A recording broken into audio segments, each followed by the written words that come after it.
Okay, good morning, everyone. We will call this meeting to order. I'll ask if there's any disclosure of pecuniary interest. If at some point throughout the meeting you find that you do, please declare it at that time.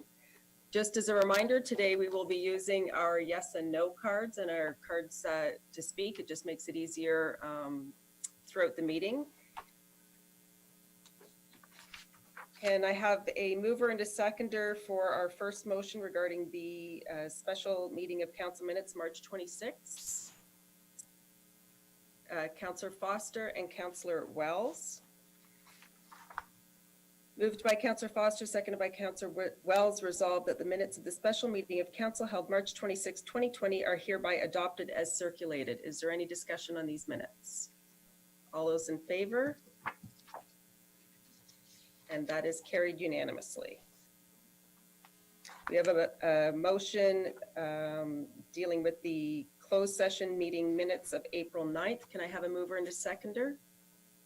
Moved by Councillor Watson, seconded by Councillor Kinney. And Councillor Foster, you wish to speak? Yes, Your Worship, thank you. Because I've been attending meetings remotely and on a closed session, I was not able to participate. So because I had no part in the discussion, I'm just going to abstain from voting on this one, okay? And it's the same with 3.4 as well. I'll say that now. Okay. All right, so it is moved by Councillor Watson, seconded by Councillor Kinney, resolved that the minutes of the special meeting of council held April 9th, 2020 at 9 a.m. are hereby adopted as circulated. All those in favor? And that is carried 6-0. Can I have a mover and seconder for the special meeting of council minutes April 9th? Moved by Deputy Mayor Bray, seconded by Councillor Wells. Councillor Belanger, you wish to speak? I was just going to second.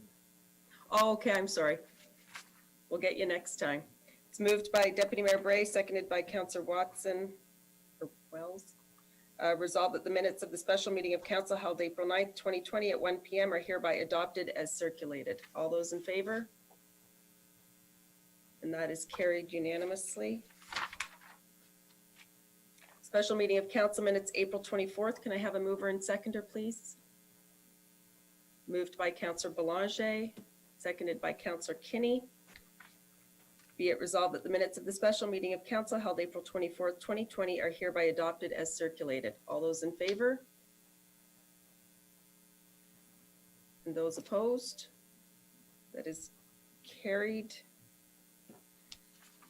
Under new business, we have a consent agenda. All items listed below will be approved by one resolution. We do have some pulled already. However, if there's any items that you just have a comment on that doesn't require actually pulling the item, now would be the time to make that comment. Councillor Wells. Thank you, Worship. My comment really is about 2 or 3 items. I believe the one about the poutine truck may have been pulled. I'm not 100% sure of that, but I think it was. But the rest of the food truck ones, I guess I'm not opposed to the food trucks, and I've shared my thought with Angela in advance. A couple of places in the report, or in the reports plural, it makes a comment, something to the effect of that the food trucks that'll be used do not compete with our current tenants or will not sell items that are sold by our current tenants. Now, obviously, we don't know what the tenancy is going to be for this summer, given the circumstances. But at the same time, I guess I just have a little bit of an issue with a statement like that, because I think anytime you're serving food, you're competing with food tenants. I don't think a lot of the people on the beach are particularly concerned about whether they're specifically going to go and buy a hamburger from XYZ, or whether they're going to go to the food truck and buy some product from a food truck. They're looking for food. And therefore, I think to say that just because the truck is not offering the same product means it's not in competition is a bit of a stretch in my mind. So I think we just should be conscious going forward of how many times, how often we're approving these food trucks. And from the look of it, this summer, it looks like there's going to be food trucks almost every single weekend going on down at the beachfront. So that concerns me a little bit. And further to that, all of the motions that ask us to approve these special events taking place at a later date in the summer. Some of them have been canceled altogether, but some of them are just being, I'm referring specifically to the COVID-19 report that's there about special events. We've got postponements, we've got cancellations. I think each of those motions should have added to it something to the effect of approved subject to water conditions and the current status of COVID-19 restrictions, so that it's not a blanket approval, and the operators, the organizers know for a fact that this isn't a blanket approval. It is subject to some conditions, which we can't determine at this time. Those are my comments. Okay, thank you. And both those items have been pulled, and I did have a discussion with Angela about the events and the agreements that need to be put in place. So when we get to that point, I will ask Ange to speak to that. As far as the consent agenda goes, I have the items that have been pulled are 4.2, 4.6, 4.8, 410, 415, 416, 417, and 418. So if I could have a mover and seconder to approve the remainder in the list. That would be Councillor Boulanger, seconded by Councillor Watson. Be it resolved that Council hereby receive the April 30th, 2020 consent agenda items 4.2 through to 4.18, and that all the recommendations contained therein be adopted, excluding agenda items pulled from the motion and voted on separately. All those in favor? And that is carried unanimously. So the first item pulled is 4.2, and that was pulled by staff as well as Councillor Boulanger. So I will go to Alan, if he's on here. Alan Weeb. There he is. Welcome, Alan. You wish to speak to this? Good morning. Thank you, Your Worship. Good morning, members of council. Yes, my understanding of the, I have an understanding of the basis for which it was pulled, but I'm happy to give council an overview of the development proposal and of the recommendation report if council wishes. I was with the understanding that maybe staff Well, would you like me to had pulled this for a specific reason. So if you could address that, and then we'll go to the councillor's question. Certainly, thank you. Okay. Through yourself, my understanding of the basis for the discussion was to elaborate on the contents in the recommendation report regarding general conformity. There are a couple of instances, references to general conformity with applicable policies and general consistency with the provincial policy statement. That is somewhat regular language used in recommendation reports where conformity with planning policies is subjective and open to interpretation and opinion.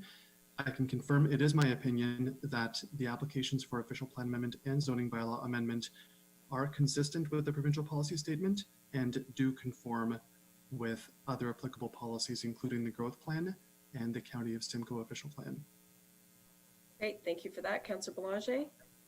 Yes, that answers my question. Oh, Councillor, you've shut your mic off. Doug Heron and myself had saw the terminology of generally conforms and complies with policy, but the report didn't identify anything specific that might be falling outside. And my understanding is when staff pulled it, that my pulling of the item was going to be removed, but I'm satisfied with the comments. Okay, thank you. Is there any other questions on this? Can I have a mover and seconder for this item, please? Moved by Deputy Mayor Bray, seconded by Councillor Wells.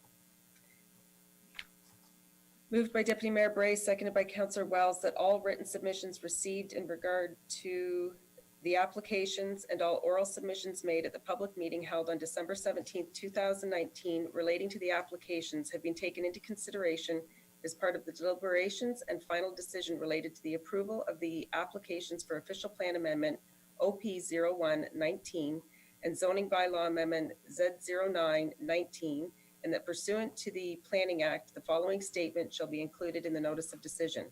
Regard has been had for all written and oral submissions received before the decision was made in relation to these planning matters as considered in the report on applications OP 0119 and Z0919 presented to Council on April 30th, 2020, and that Council adopt official plan amendment number 55, inclusive of modifications recommended by town staff in the report to Council on application for official plan amendment OP 0119 dated April 30th, 2020. And that Council approve the application for zoning bylaw amendment number Z0919, inclusive of modifications recommended by staff in the report to Council dated April 30th, 2020, and such approvals taking effect no earlier than the date on which amendment number 55 to the town's official plan comes into effect, and that pursuant to subsection 3417 of the Planning Act, no further public notification is required, and that in accordance with the provisions of subsection 45 1.4 of the Planning Act, RSO 1990, CP 13 as amended, the owner shall, through this resolution, be permitted to apply to the Committee of Adjustment for variance from the provisions of the zoning bylaw amendment as Amendment 6 to this report, if as applicable before the second anniversary of the day on which the bylaw was approved by Council. That is the longest motion ever. Is there any discussion on this? Deputy Mayor Bray? Thank you. I just wanted to thank staff for bringing this forward. I see the Sunnidale Trails is also on the agenda, and I think it really will help us post COVID-19 restrictions to get the local economy moving again, the local businesses, certainly construction businesses moving. So very excited to see this on the agenda. Thank you. Thank you. Okay, I've read the motion. All those in favor? And that is carried unanimously. The next item pulled was 4.6, and that was by Councillor Wells, and that is with regard to the economic initiatives report. Thank you, Your Worship. I guess my first question actually would be to Doug or Alan when they're out there, but I guess I'm wondering what is the level of urgency to be proceeding with this process at this time. Now, I know I don't disagree that it's probably good to be getting some of this underway, but I think an official plan review is needing a significant amount of public input going forward. And I know that looking at the last couple of paragraphs in the report, it does say that we will not have opportunity to hold direct conversations or presentations, but they can be mitigated by providing internet feedback. But it then also says that there is limitations because some public may not have internet feedback. But it's pursuing the fact that maybe we can, anybody who wants to comment can do it through the Bang the Table website. Well, yes, that is true if they have internet access and are comfortable with the internet. So I guess my question around how urgent is it to be proceeding with this at this time and to be putting it out as an internet consultation. If there's not a significant urgency to it, then I'm a little reticent to be pushing it forward too quickly until we see how long we're going to be in this other circumstance and whether there are other ways to get direct public engagement. Okay, thank you. Mr. Herron, did you wish to speak to that?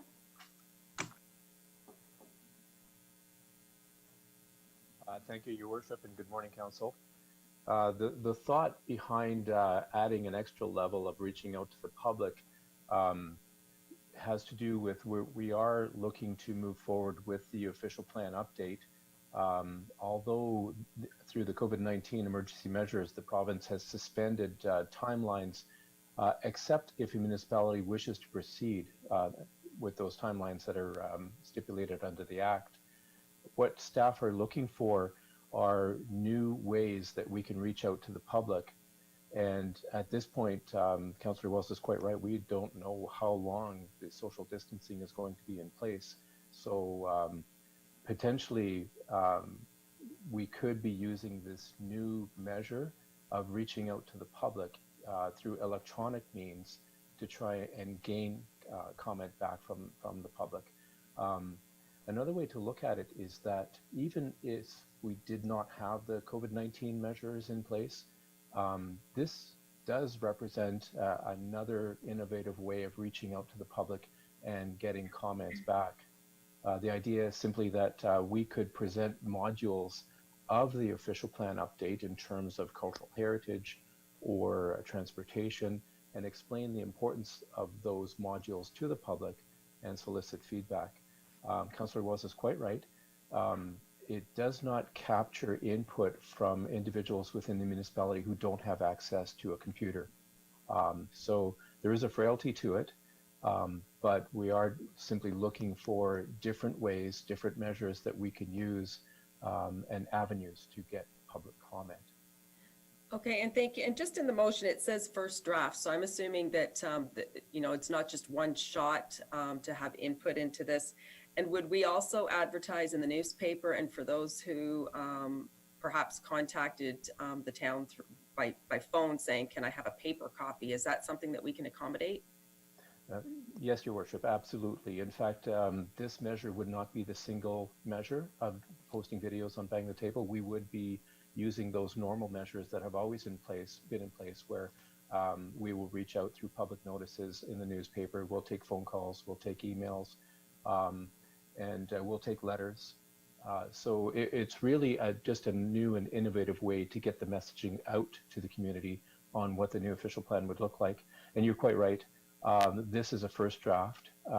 These measures would not be public open houses or the public open house that's required under the Planning Act before staff bring a final report to council.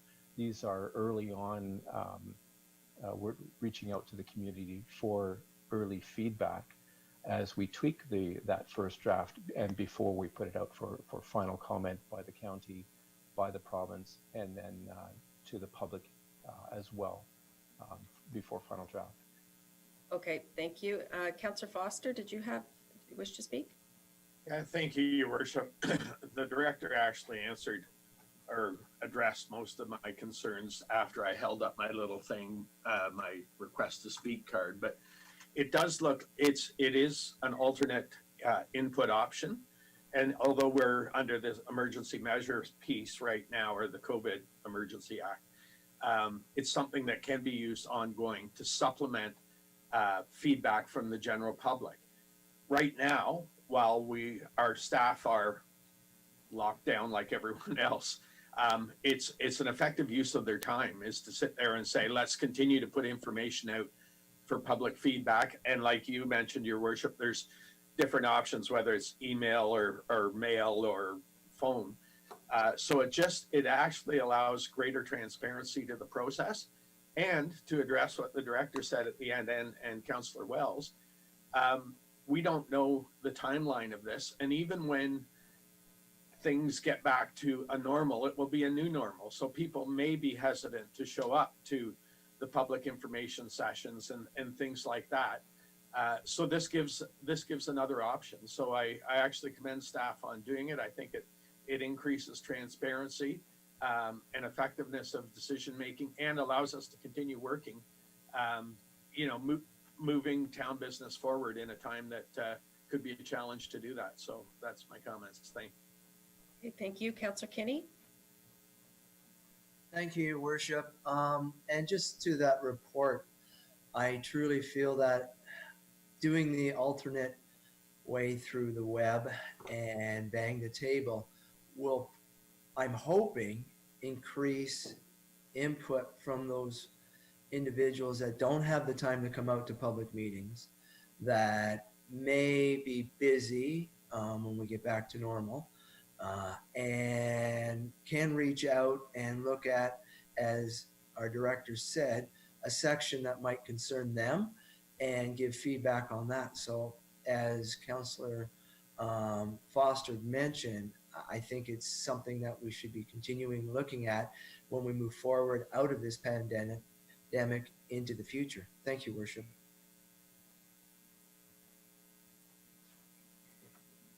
Okay, is there any other comments at this point on this item? Could I have a mover and seconder, please? Moved by Councillor Watson, seconded by Deputy Mayor Bray. The council direct that staff enhance public consultation methods to accommodate physical distancing for the upcoming first draft of the new official plan as identified in this staff report dated April 30th, 2020. All those in favor? And that is carried unanimously. And the next item pulled was 4.8, and I believe that was by Councillor Foster.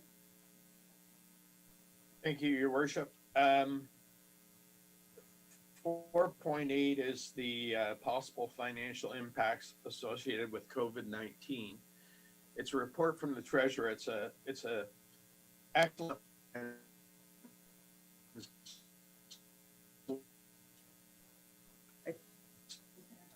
Okay, I think you're having an internet connection problem there. We can't hear you. Such importance that I'd like the treasurer, if she would. Okay, so you keep cutting out on us, Councillor Foster. I believe what you're How are we asking doing for. now? No? You're back now. I believe what you're asking for is for the treasurer to give a brief update on this. Yeah, I believe it's extremely important to the general that you give us the Coles notes. Okay, thank you. I'll pass it over to you, Jocelyn. Okay, thank you, Your Worship. The report presents an overview of some possible financial impacts associated with the COVID-19 incident. And as a starting point, a review of the revenues included in the 2020 budget show that the user fees, licenses, permits, and rentals, they represent about 5% of the total budget. And the interest and penalties represent another 3%. So there is an expectation that some of these revenues will decline for the 2020 fiscal year. And staff have estimated potential losses for some of these revenues, calculating a loss level at 10%, 25%, and 50% impact range. At the 10% potential loss, we would be looking at about $492,000. At 25%, it would be $1.2 million, and at 50%, it could reach $2.5 million. So at this time, staff expect to land somewhere in the 10% or below range. However, the longer the shutdown period occurs, the more likely the loss range will increase. So some of the expected revenue losses, they may come from the waiving of interest on the first two tax installments. It could be in the range of $3,000 per month. Interest on prior year's tax arrears, that continues to be collected. Interest foregone on the water account arrears out to September 30th, that's estimated about $5,000 per month. Lower interest earned on bank accounts and investments, this could be in the range of $5,000 to $10,000. There may be an impact to next year's provincial gas tax funding as the allocation is dependent on the ridership levels, which in the month of April were down approximately 50%. Also, there's transit fares that have been waived for the month of April and possibly May. There are also various licenses, permits, and fees that may decline. The larger planning and building and fees and permits are significantly impacted by the plan of subdivision applications, as are engineering fees. Supplemental tax revenues may be less if building permits for construction and renovations are lower. We also have rental income, which is expected to be lower due to March arena rentals, as well as other hall rentals during the year. We have canceling of several of the events, which will reduce some of the revenues, and library fees, recreation program fees, and parking lot revenues. These are other sources of declining revenues. However, offsetting some of the lost revenues, we will have cost containment measures and natural reduction of expenditures. So we have had some layoffs as well as deferred hirings for seasonal staff. And these measures will result in cost savings of approximately $200,000. We have several training and conference costs that have been canceled, and other costs associated with event programs. Those will also result in expenditure savings. Fuel savings from lower prices and utilization, and hydro expenditures are expected to have savings due to the suspension of variable rates. We do have some overtime costs that will be lower in some departments. However, in other departments, there may be increased overtime as we cover for staff that are laid off, delayed hirings, and staff on leaves.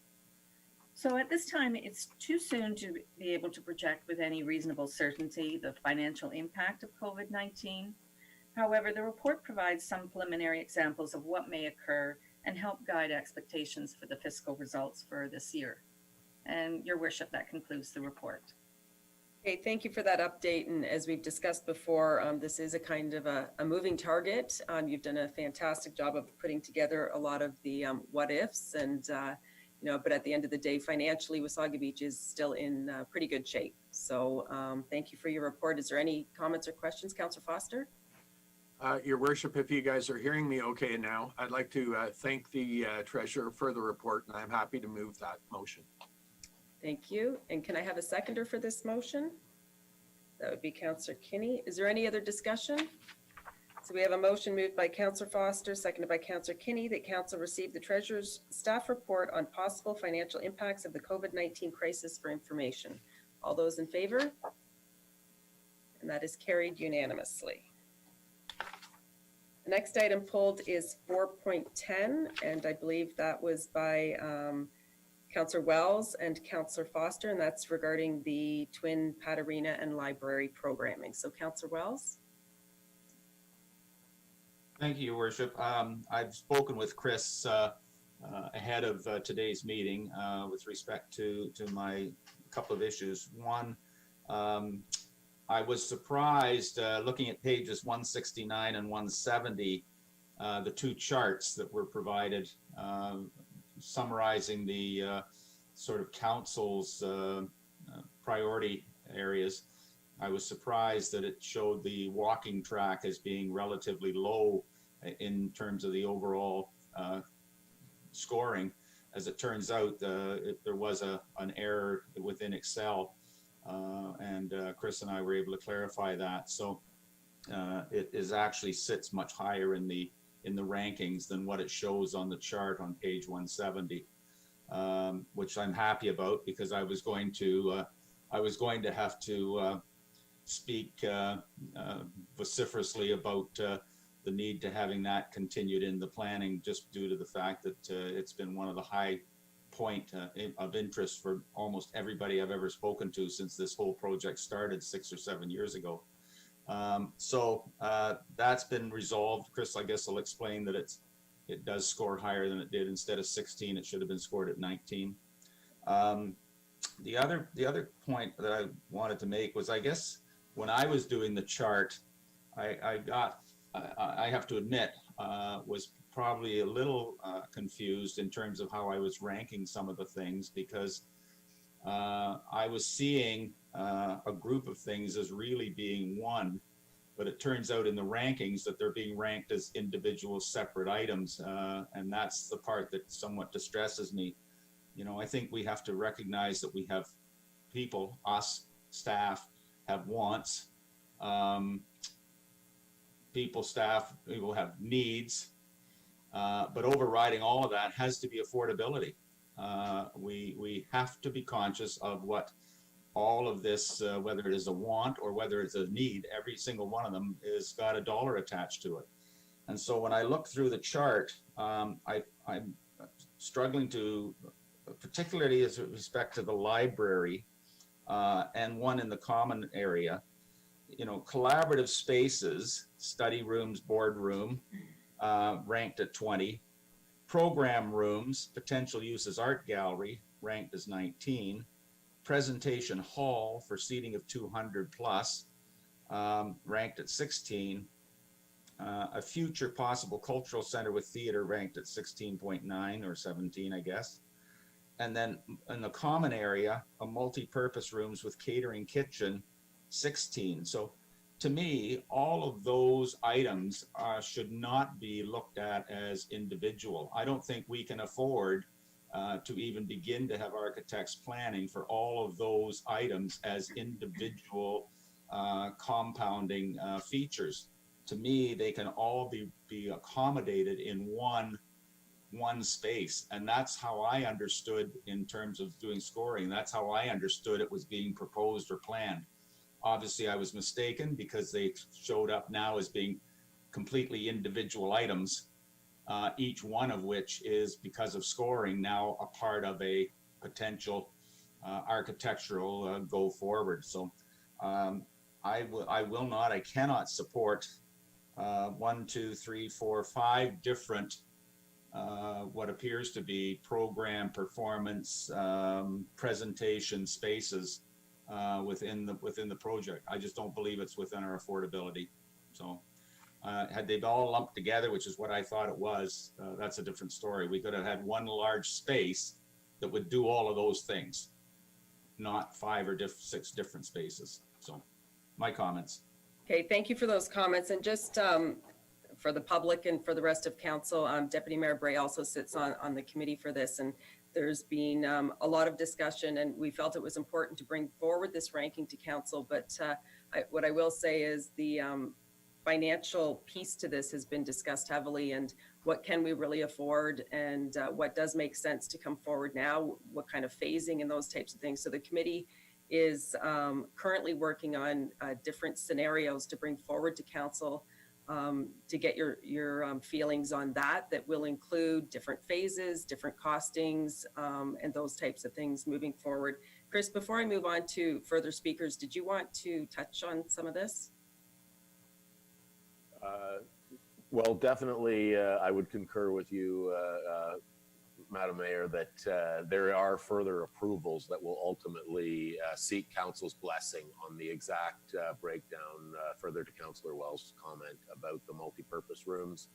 I will also say that based on today's approval of the programming ranking numbers, this movement of the 16 to 19 ranking for the walking track will not have an impact on the concept designs being developed by our architects. So that's all I have at this point.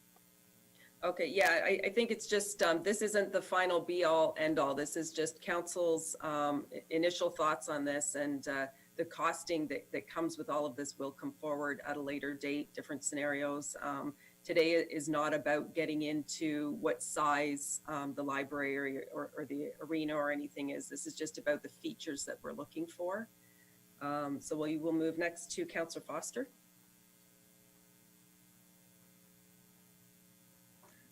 Thank you, Your Worship. I also was looking at that same table that Councillor Wells was referring to, and there's 2 major concerns that hit me, and I've said it before, and hopefully if the internet doesn't cut out, I'll say it again. This is not this is a long-term piece of infrastructure where, you know, if you look at the existing arena, which was, I believe, built in 74, and the library was 92 or 94, we're looking at doing something that hopefully has a really good, solid, useful life of 50 years plus. So I understand budget, and I understand, you know, the need to live within our means, so to speak. But I looked at things that fell kind of below the line, and pretty well every green initiative has fallen below the line. So, and I bring it up for hopefully further discussion at council. Green initiatives save real money over time.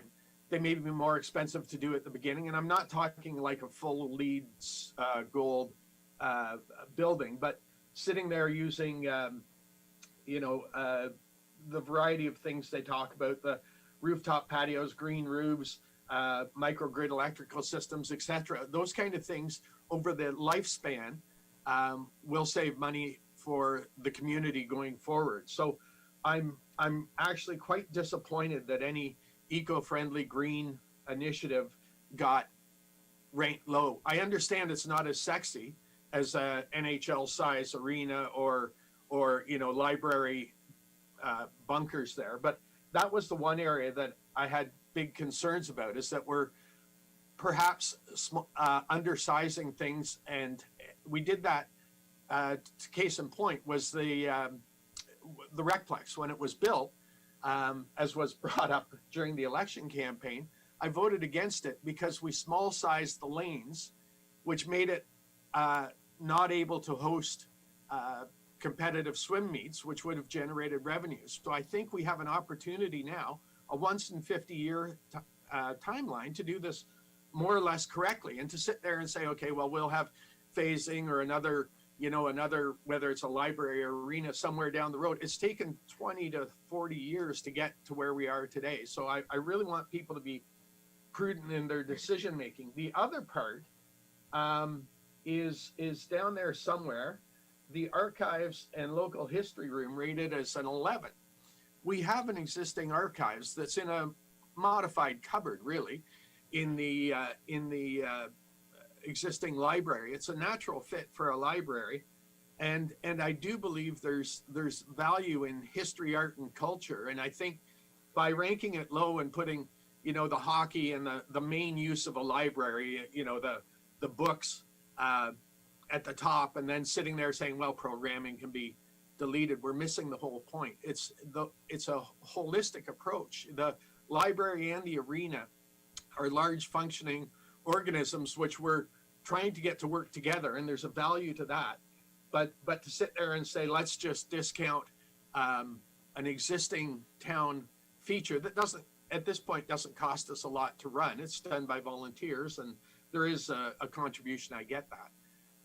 But there's value in history, art, and culture. There's value in the eco world, and I believe that I'm begging that the committee pay attention to both of those and consider re-ranking it. In the keeping in mind, this isn't a 5-year project. Well, it may be 5 years building, but it's a long-term piece of infrastructure that we should do correctly. Those are my comments. Thank you.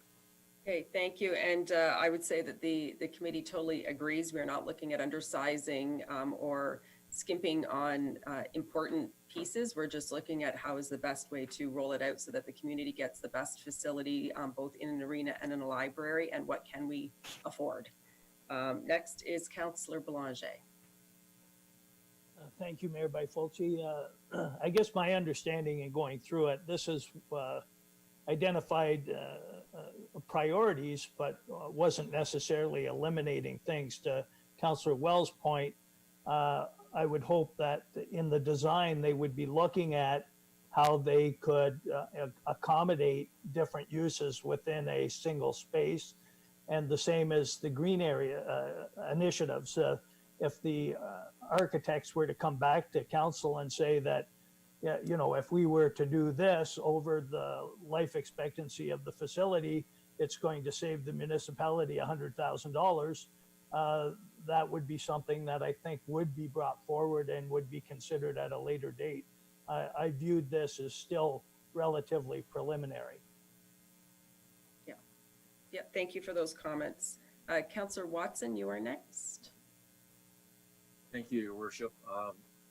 I've been told by several people and reminded that you only get one shot at this in a lifetime. Build it correctly, and 20 years down the road, no one's going to remember that you spent a couple $100,000 more or less or that. It's the facility that's there and the usability going forward, and make those decisions now for that 50-year period. Thank you. Thank you.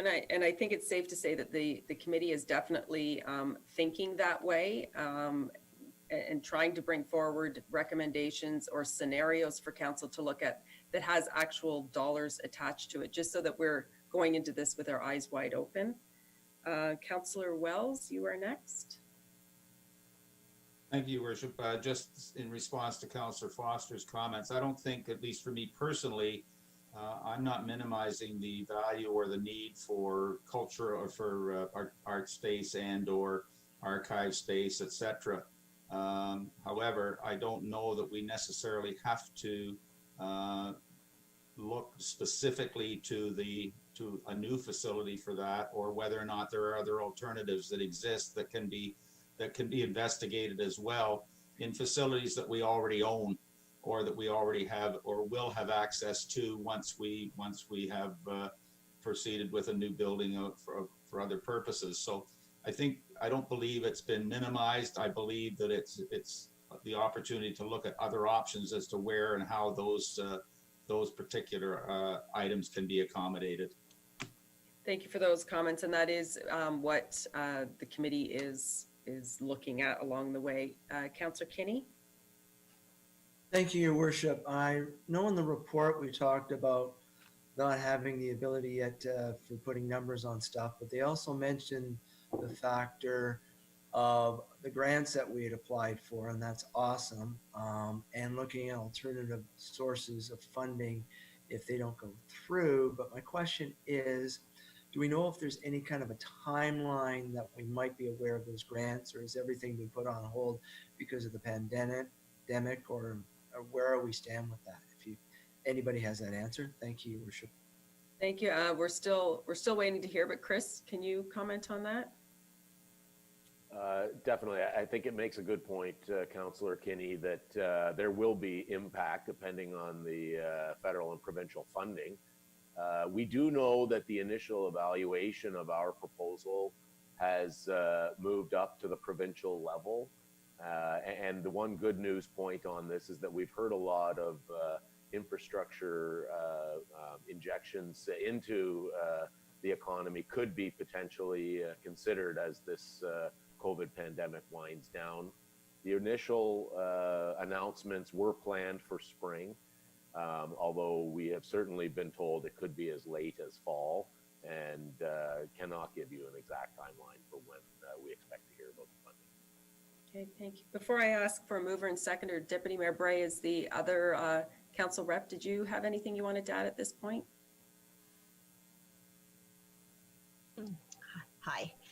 Not a lot. It's just I'm really impressed with the steering group, with the questions that we're asking, working hard to get a good relationship going with the consultants and to understand the costs at a very detailed level, so that when the next step comes forward to council, it really will be a good picture of everything. And I think that's important, because right now it's a moving target. We all want, as Councillor Foster pointed out, we would love to have an eco-friendly green building. I think that the architect, if we've hired the right architect, they will do everything in their power to make sure that we have a very eco-friendly building, whether it's our top priority or not. If we can afford it, we will have it. So I think we need to just put costs to the wish list, because then we can actually make decisions. Right now, it's just a wish list, and it's a great wish list. It's a great starting spot, but we really need to see the whole picture before we can make any real decisions. So, but it's a good group. I think we're asking good questions, and I'm very happy to be there. Thanks. Thank you. Can I have a mover and seconder for this motion, please? Councillor Kinney and Councillor Watson. The council approved the program features ranked as low as 16 by council to be included in concept designs of the Twin Pad Arena and Library from the Twin Pad Arena Library Steering Committee, and further that council provide input to staff and consultants to support the development of program recommendations to be incorporated in the next phase of the design of the new Twin Pad Arena and Library design. All those in favor? Oh. Okay, I've already called it. Councillor Foster, you have something you wanted to add? Yeah, Your Worship, I just want clarification on this, and I apologize, I'll accept the vote as it is, but what it's saying is anything above 16, you're going to move forward, anything below, you're not. And that's contrary to the discussion we've had that'll say nothing's off the table at this point. I think at this point, we are looking at the rankings of council. We're using the number 16. If there is more that can be worked into these facilities, that is the committee's role to make sure that we can bring more forward. That will come forward in the scenarios, though. Deputy Mayor Bray? Yeah, I just wanted to add things like being an eco-friendly building and even including the archives. Right now, the discussion is more about the square footage. So So do we need to include additional square footage for a separate archives, or do we build a multifunction room that maybe will be eco-friendly and house the archives? So some of those things that have fallen below number 16 will be incorporated in the final recommendation because they weren't standalone number one important, but they will be incorporated into the overall project because they make sense. That's kind of my understanding. It's separate square footage at this point that we're looking at. Okay, Councillor Foster, one more comment, and then I'm going to officially call it again. All right, Your Worship, and it's just things like the archive were included in the presentation that was put forward by the consultant from the library. It was part of the original discussion. So I want to know if I'm voting, because again, it's quite clear, anything below 16, notwithstanding that it says anything above 16 is going to be moved forward. Therefore, by default, anything below 16 is going to be dropped. And I want to be clear on that.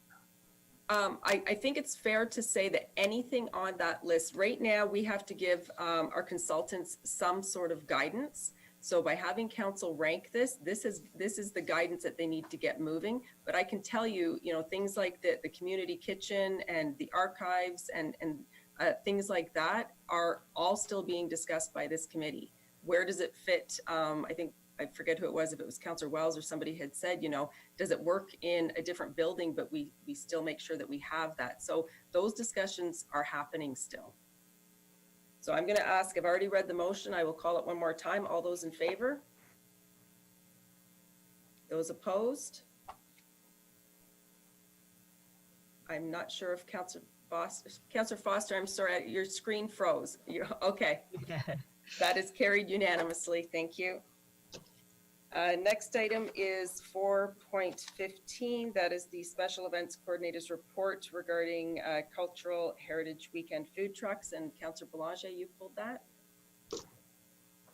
Yes, before I go there, Mayor, 4.13, I had in a previous meeting declared a pecuniary interest because I was doing some sponsorship raising for that Back to the Beach concert. So I'll make you aware of that. And related to the Heritage Weekend food trucks, the report indicates that this is fulfilling a community need.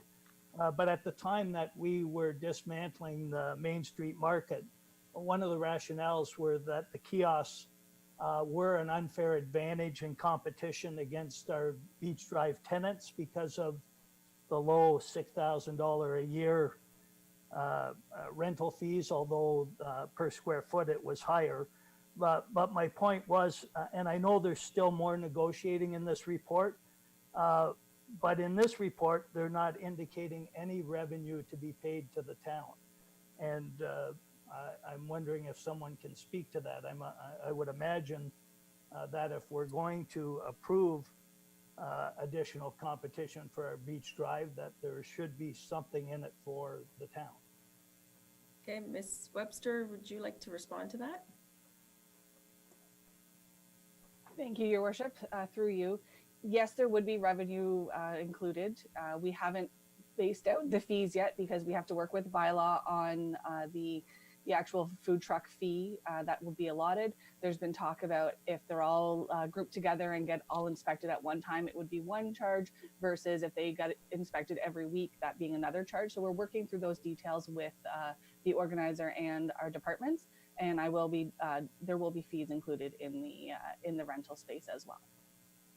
Okay, thank you. Any other questions at this point? Can I have a mover and seconder for this motion, please?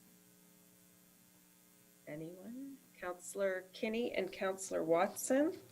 The council approved the Cultural Heritage Weekend food trucks weekly events during the summer season commencing on June 26, 2020. Sorry, Councillor Wells, you wish to speak? Just to remind of my earlier comments that I think we need that this should not be considered a carte blanche approval, but that rather it's a conditional approval. Yeah, Angela, can you just please speak to the contracts and the types of things that we include in that? Of course, thank you, Mayor. So all of our agreements that we have for all of our events have a force majeure clause and an immediate termination if there is a risk to public health. So those clauses in that agreement would obviously come in effect for the COVID-19. We also work with the park for the water levels within their agreements as well. So anything on the beach itself, if there's water in there, and the force majeure again would come in if the water were to come up to a level where our events are. So that's kind of where we're at with that. So we're covered, is what We you're are. saying? Yes. Okay. I've already read the motion. All those in favor? And that is carried unanimously. Next is item 4.16, Special Event Coordinators Report regarding capital project Wasaga Spark Public Art Installation. Councillor Belanger and Councillor Wells pulled this. Councillor Belanger, did you wish to speak? Yes, thank you, Mayor Byfolchi. I just feel that when it comes to branding, that similar to what we said about the arena and library, that hopefully this is a longer term installation. You know, the suggestion that it be made out of wood is, I have some concern as the life expectancy of that and the level of maintenance. And the other concern was just the position, because as we know, unfortunately, in our world today, there is vandalism, and that can be quite expensive on an installation of this type. And I guess overall, because I'm leaning more towards a higher cost installation with longer life, and given everything that's going on right now, I was going to suggest that we defer this and look at it, you know, in 6 months or a year.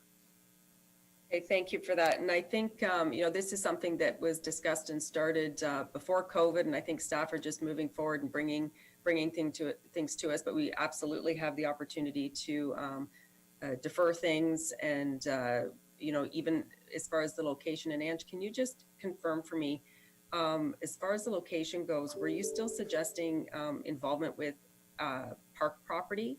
Because for myself, I would much rather see that we find a spot on town-owned land as opposed to involving the park. Thank you, Madam Mayor. The location that we had originally talked about with the CAO was the foot of Spruce Street lot. So it's basically right on the property line. I have broached the subject with Ontario Parks about the possibility of this art installation, and they are in favor of it, but they would also need to see the specs. So obviously something that's larger would require more regulations that they'd have to approve if it was on their property. There's other options for location that we can look at as well, if that's council's decision. Okay, and just so council's aware, we are being asked to pick one of the options in this staff report, but we'll see where the conversation goes, and if it ends up going back to staff, then that's an option as well. Councillor Wells, I believe you were next. Thank you, Your Worship. Yeah, I had asked to have it pulled. I think, personally, I think it's premature. I think we still have the development of an RFP for beachfront development to deal with going forward. Prior to an RFP, I am hoping, I'm counting on the fact that council will have an opportunity to discuss, you know, their own personal visions. We're not architects, we're not developers, but at least some personal visions of what we would like to see happening at Beach 1 and Beach 2 as well, before it goes to any form of an RFP, so that those thoughts can be included or at least considered as part of the RFP process. So I think given those stages, first of all, a very fulsome council discussion, secondly, an RFP, then I think before we have that all done, this is premature to begin to looking at doing something like this. Great, thank you, Councillor Kinney. Thank you, Your Worship. When I first read the report, all I could think of was how nice it would look on where it was going to be put on, and especially if we're at night and it's lit up. Then I thought about dark skies. Then sadly, I fell back to my previous employment, and I thought, as Councillor had mentioned, there is, unless we move it continuously, we do have that possibility of vandalism, and if we put a lot of money into it, that could happen, especially in that area, because it is dark. And if it's out in a fringe area, you're not going to have a lot of traffic, especially now if we keep our beach drive closed. And then when you add the factor that we are seeking for development of Beach Area 1, I'm at the mind that it's probably a good, prudent thing to defer it back and see how the development of Beach Area 1 rolls out and how we can enhance that through this kind of a design. Thank you, Your Worship. Thank you, Deputy Mayor Bray. Thank you. With all respect to deferring it, I think we've been talking about this for a number of years. I hesitate to keep putting it off because there's never going to be a good time to spend money. We all acknowledge that. I don't support putting it on parkland. I think we own that parking lot. There's infrastructure underground, which limits what can be done on that parking lot at Spruce Street there. So I think we could probably rejig the map layout and put it on our land. It would be an absolutely amazing front drop, backdrop for every sunset photo that gets posted on Instagram, Facebook, social media, kind of around the world. And I think if we want to kickstart Wasaga Beach post COVID-19, we're going to need to spend a little bit of money somewhere. If this sign, if this is our parking lot, if it can be a permanent location, I really don't support putting it off for another year, because truly we have been talking about this for years, and I think it will be a real sculpture. It will be something like the Toronto sign, that when we all go, we want to have our picture with the Toronto sign, with the Vancouver sign, with the blue sign, with, wherever we happen to be. It's that iconic tourism shot. We call ourselves a tourism town, and I think we need to invest a little every once in a while to demonstrate that we mean it. So I'm supportive, obviously not kind of where it is because it's on park property. I think we need to flesh out the details, but I would hate to see this just get deferred back and be discussed next year, because I think we can keep talking next year till the next council is sitting at this table talking about the same thing. Thank you. Okay. Thank you. And I don't see any other hands, so I'll share my comments. I fully support doing a sign of this nature. I think if we're going to do it, we need to do it right. But I do believe that with redevelopment of the beachfront, to try and put something in now is not perhaps the best. I think we should wait. We are going to have the RFP out this year. This can be part of one of our wants within that area. And to just stick it in a parking lot right now and without knowing what comes back from these RFPs and will it be impacted or anything like that, I think that I would much rather wait on that. Councillor Watson, you wish to speak?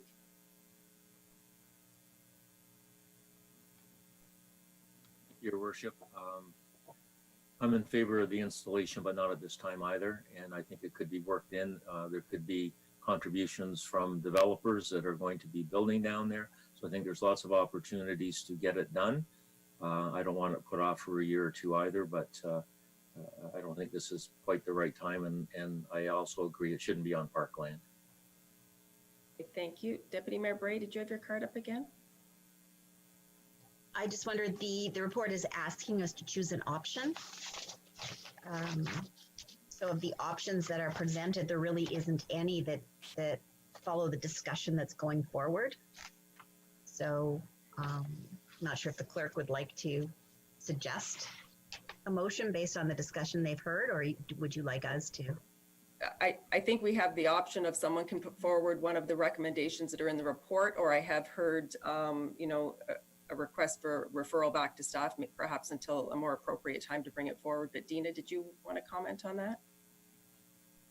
Thank you, Your Worship. Yes, that's actually correct. You can just, if someone wanted to move a motion to refer the item back to staff, you could certainly do that. Oh, okay, and CAO George, I just saw you pop up on the screen here. Did you have something you wanted to add to this? Thank you, Your Worship. Yeah, I was just following up on the Deputy Mayor's comment. It seemed that the string of conversation was more to refer back to staff, and I appreciate what council members have said about trying to bring it back as soon as we can. And there are things that are happening, and certainly from a staff perspective, if council did, excuse me, if council did refer it back, we would endeavor to bring it back at the appropriate time. Thank you. Thank you. Deputy Mayor Braid, did you have your card up again? No? Okay. Councillor Watson? I thought I saw yours. Okay, so I'm going to ask, it sounds like most of council is in favor of referring it at this time. So we could, if there was a mover and seconder, it could be that council refer item 4.16 back to staff. That is moved by Councillor Wells, seconded by Councillor Watson. Is there any further discussion? All those in favor? And that is carried unanimously. Thank you. Next is item 4.17, and that is dealing with the event coordinator's report regarding Poutine Fest. We have Councillor Belanger and Councillor Wells have pulled this. Councillor Belanger? Yes, thank you, Mayor Byfolchi. This has come, similar items have come to council before. The way the report reads, in all intents and purpose, we're discounting the fees to the organizer in return for the organizer making a charitable donation, where we could charge the regular fees and the town could make the donation and be credited for a charitable donation. But if we did approve it as is, I believe there should be a clause to indicate that the minimum donation to the food bank is the $3,500 that we're giving up to hold the event. Those were my comments. Thank you. Angela, did you wish to speak to that? Thank you, Your Worship. I understand the comments from Councillor. This is an event that we've approached. They are an up-and-coming event. They have been in about 25 locations, or they're planning to be in 25 locations this year. Last year they were in about, I think 20, the year before a few less. So it is because of the fact that we had approached them as seeing their interest in coming to Wasaga Beach as part of our initiatives is to try and drive more events to the beach. That is something that we thought would work well. They did ask if we could reduce the fees. So in the report, we've indicated not to reduce the fees per se, but to provide a sponsorship of about 50% of the fees that are anticipated at this time. But I do understand councillor's concern, and I can definitely talk to them about the charitable donation some more and figure out exactly how much would be going to the charity of choice. Great, thank you. Councillor Wells? Yes, a couple of comments, Your Worship. One, just repeating one I made earlier about the number of food events that we seem to keep bringing forward and the impact on people who are trying to sell food in, sorry about the phone, who are trying to sell food on the beachfront. The second piece of this is that buried in the report is this little section about cannabis and having a cannabis tent. And before somebody jumps all over me and tells me that I'm an old fuddy-duddy and you know, that cannabis is a part of our world and we should embrace it and whatever. So before all that happens, I just want to comment that that's one area of the report that I have concern about. I think we're talking about family-friendly events, and this is a step in another direction, which is actually contrary to the bylaw that we discussed some time ago. I think we clearly in the bylaw, if I'm not mistaken, it says something about smoking, vaping, whatever, not to be allowed at special events. And as well on municipal property. So at the very least, this would require a variance to our bylaw as I understand it, one which I wouldn't support. But that one little piece in there is given me cause for concern. and I will not support it with that in there, and let the critics scream at me for my old age or whatever they want to call it. Okay, thank you. Ange, did you wish to speak to that? Thank you, Your Worship. That it's something that they've requested, but again, it's not a mandatory feature. They are looking to come here regardless, so they would be okay if we didn't proceed with that in the agreement if that was council's decision. Councillor Wells? In that case, Your Worship, I think we need to be clear today as to whether that is a part or is not a part of the opportunity. Okay, thank you. So the motion today is that we approve the event in principle. We give the date, we give the location, there's a dollar amount. So if council members are not supportive of a piece of this, then it would be important to share your thoughts now with staff, so that as this comes forward, because Ange, will this come back to us again? Yes, okay. Councillor Kinney? Thank you, Your Worship. As to Councillor Wells' comments, I don't think you're old, because I'm getting up there. But beyond that factor, I would like to see that staff reinforce, I can't say that. What I like to just say is the factor that I don't support that aspect with the truck moving forward. And thank you, Worship. Okay, anyone else have comments on this? Councillor Belanger? Yes, thank you, Your Worship. I believe that Angela said in the report that this is something that we're probably going to look at events going forward. We have no problem with beer gardens and that type of thing. What I've seen so far is some of this is happening on the beachfront, and there's a reluctancy for heavy enforcement, or that's my view. At least if you have a designated area, those people that have a concern can avoid that area. I'm not opposed, and to being older is, I don't have never personally tried it, but I will tell you there's lots of people my age that are taking advantage of cannabis to calm their aches and pains. So I think it's something that we should look at going forward for events, and it'll.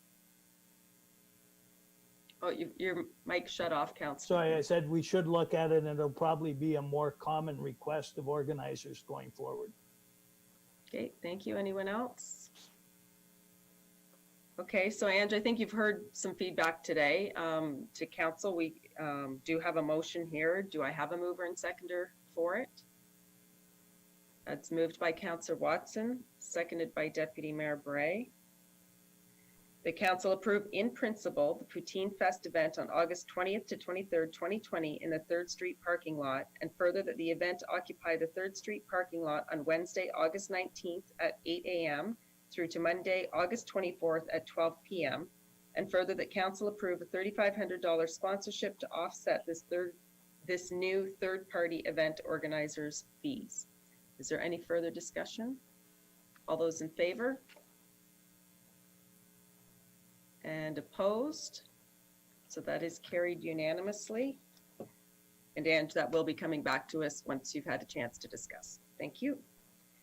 The next item is 4.18, and that is with regard to the MOU with our 2 new doctors. And George B, CAO. George, are you here, and did you wish to speak to this briefly before I open it up?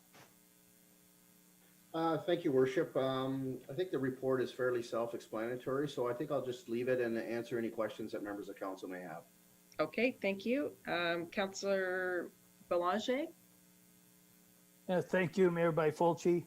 Obviously, this is a huge need within our community, and it's very exciting that we're going to get 2 new doctors. I do feel it was a little unfortunate that we announced at a cost of $50,000 to the taxpayer, and now coming back at $130,000. That's not a minor adjustment. That's a pretty major oversight. But I guess the CAO had indicated that this is in line with what other doctors were given previously. But I did want to just ask, like, this is two doctors sharing an office. So although you say there's a fridge and a photocopier, this is a shared office. So I would have expected that this would have been lower than some of the previous allocations. But my biggest concern with all of this is that we are now, as a community, investing $130,000 and have not gotten a commitment from these doctors that at some point in the future, when an after-hours walk-in clinic becomes viable, that they would agree to man some shifts within that facility. And now the CAO has indicated at the last meeting that these doctors, their rationale was that they would be working some evening hours. And George, I'm wondering if you can just give us some detail, is what exactly are the evening hours that they're going to make available, at least to some of our residents, but I'm assuming just to their own patients. Okay, and I don't know that, George, you can give the exact hours or anything like that, but I think we've had this discussion previously. We've also had the discussion, the CAO and I, this morning about what COVID has done and perhaps changes moving forward and what will walk-in clinics and things look like. And we have not made any other doctor in this situation that has been working with the town commit to the walk-in clinic. So George, did you wish to speak to this, please?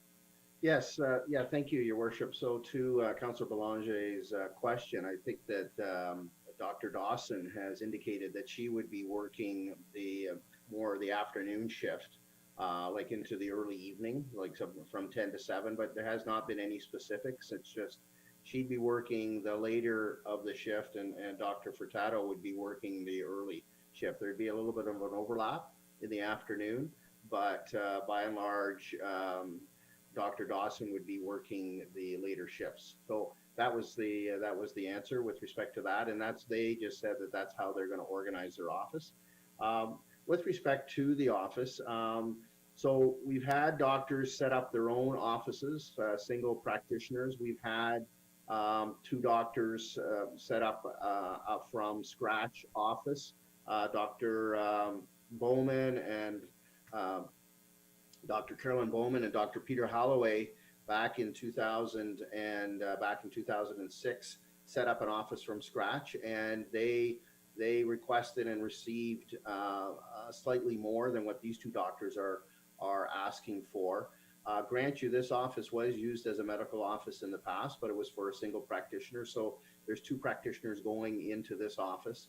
And yeah, it was unfortunate. I felt bad that I brought forward a report to council with the recommendation that I did on April 9th, but they apologized profusely with respect to their initial assessment. They were quite busy at the end of March getting things set up in the emergency department for COVID and really didn't have a lot of time to spend on this particular matter. But when they did sit down around when we were signing the MOU, they recognized that their initial request was substantially less than what they would require. So they submitted their additional items. I've gone through those items and they appear to be reasonable, and therefore I'm putting forward the recommendation as I have. So the amount is within the maximum that council has prescribed. We've had doctors in the past. We've had 11 doctors that the town has recruited, and a number of them have taken the max of $65,000 each.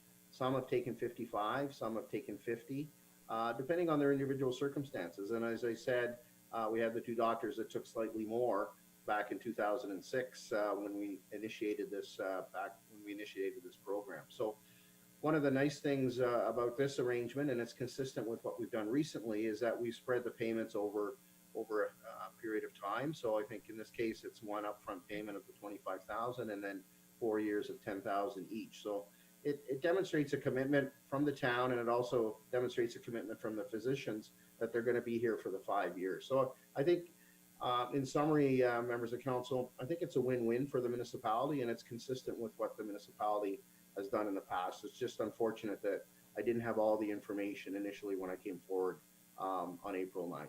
Thank you. Okay, thank you, George. Councillor Watson?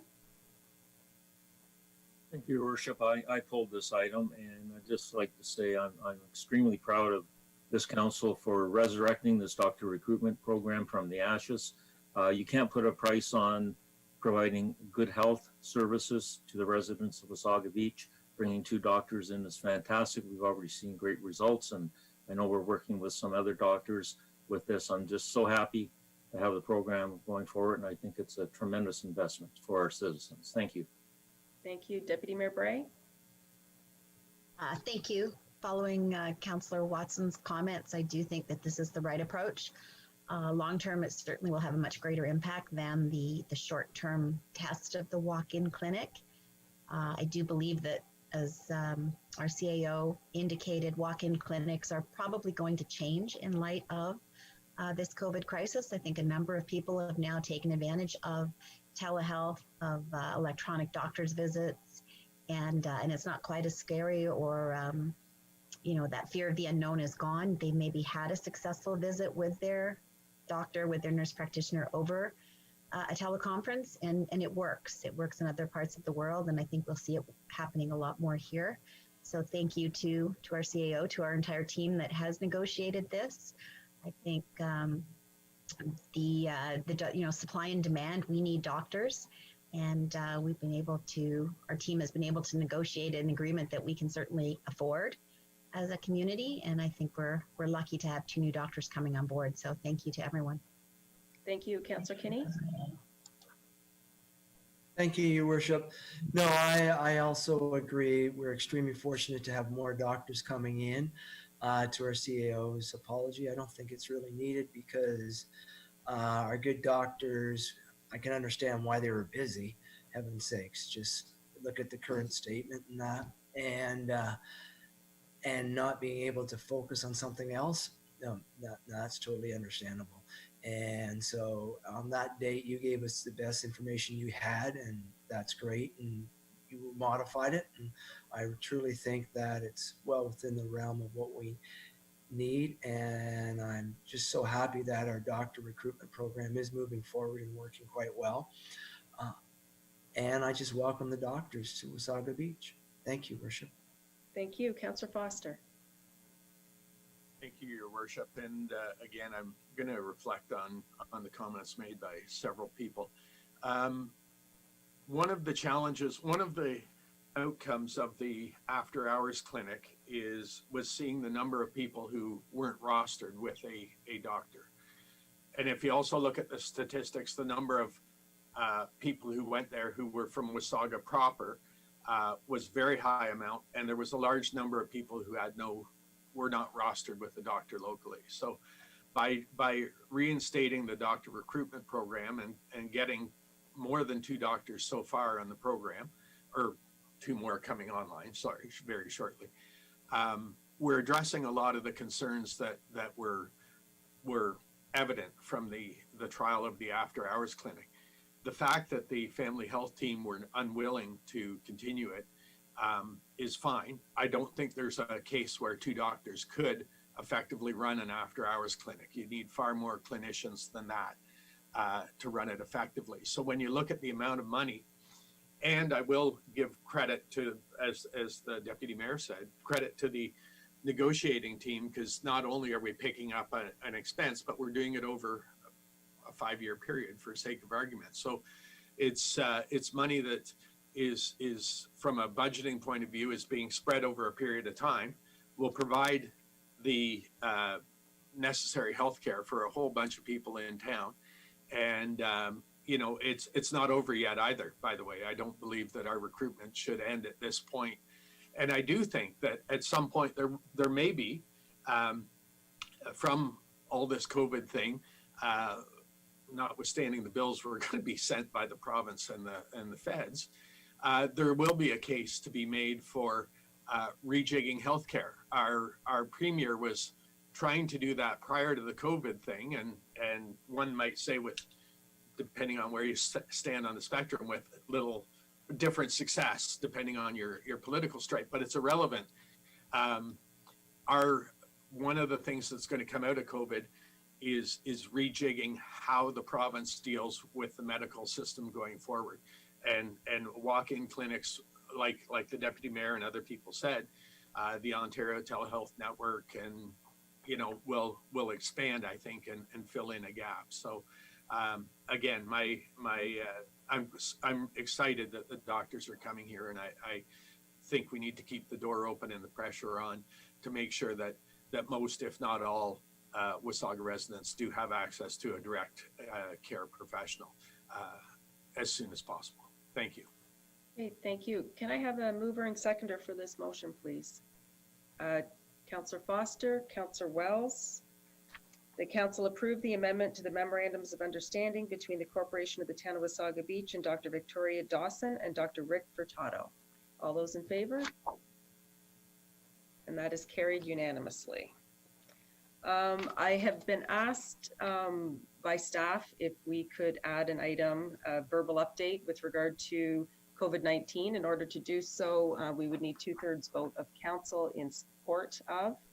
And the motion would be that council receive the verbal update from the CAO pertaining to COVID-19 for information. Do I still need to move her and second it? No, just a show of hands if you're, or your card, if you're in support of that. So I do believe we have the support for that. So Mr. CAO, I will pass it over to you.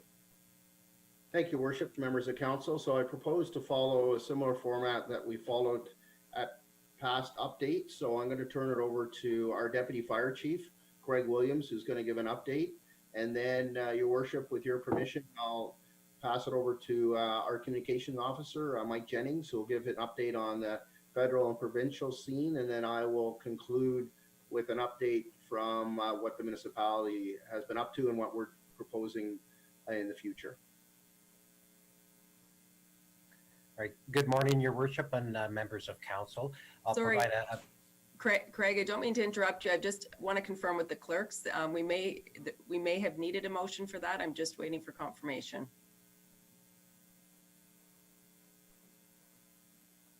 Thank you, Worship. Yes, actually, when we are adding an item to the agenda in a special council meeting, we do need a formal mover and seconder and vote, and that needs to be included in the minutes. So if we could just do that first before we continue. Thank you.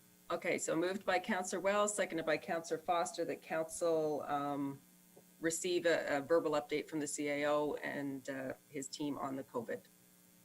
All those in favor? And that is carried. Mr. CAO.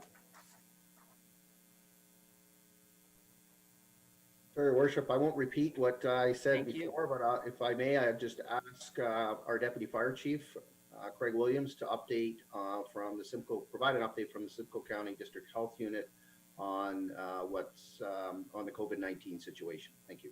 Thank you. Craig? Okay, good morning.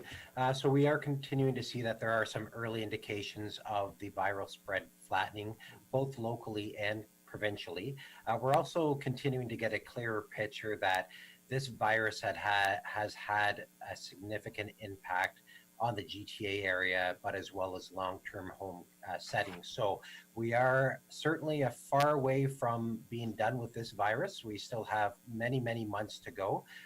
And now is the time for everybody to continue doing the hard work they're doing in our community, ensure we're washing hands regularly, we're physical distancing, we're ensuring that we're staying home and only traveling for essential reasons, and as well considering wearing cloth masks when we're out in the public. So I'll start my update both starting with a local scale and then bring it up towards a global scale. So within Wasaga Beach, we currently have 8 cases.